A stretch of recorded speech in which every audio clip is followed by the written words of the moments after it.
আমার খুব পছন্দের একটি খাবার সজনে ডাঁটা। ঝিনাইদহ যাওয়ার পরে কিন্তু আমি বলেছিলাম সজনে ডাঁটা খাবো।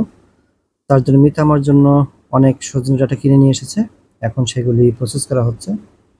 সরিষা বাটা দিয়ে রান্না করা হবে এই সজনে ডাঁটা। আমার খুবই প্রিয় একটি খাবার এবং খুব পছন্দের এবং মুখরোচক।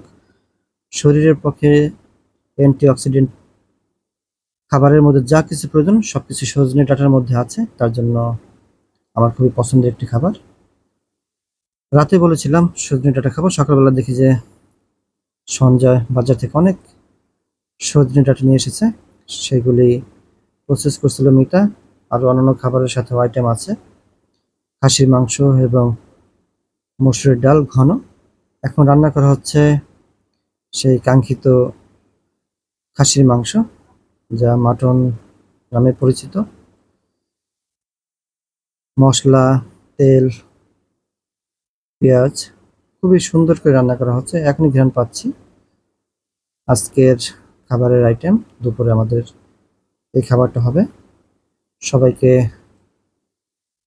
দাওয়াত রইল, চলে আসবেন। সজনে ডাঁটা, মাংস এবং মসুরের ডাল, সাথে শাক ভাজিও আছে।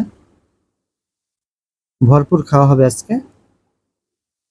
সবাইকে নিমন্ত্রণ দিয়ে দিলাম, দাওয়াত, চলে আসবেন, একসাথে খাওয়া হবে। ডাল রান্না হচ্ছে, রান্না করছিল অঞ্জু। এই ডালটা কিন্তু এত চমৎকারভাবে রান্না করে যা তাকে ধন্যবাদ দিয়ে ছোট করতে চাই না। খুবই চমৎকার ঘ্রাণ পাচ্ছি এই মসুর ডালে। আমি কিন্তু আজকে সবার রান্না দেখছিলাম কে কি কাজ করে। মিতা সজনে ডাঁটা, মাংস এবং ডাল রান্না হচ্ছে আজকে আমাদের জন্য।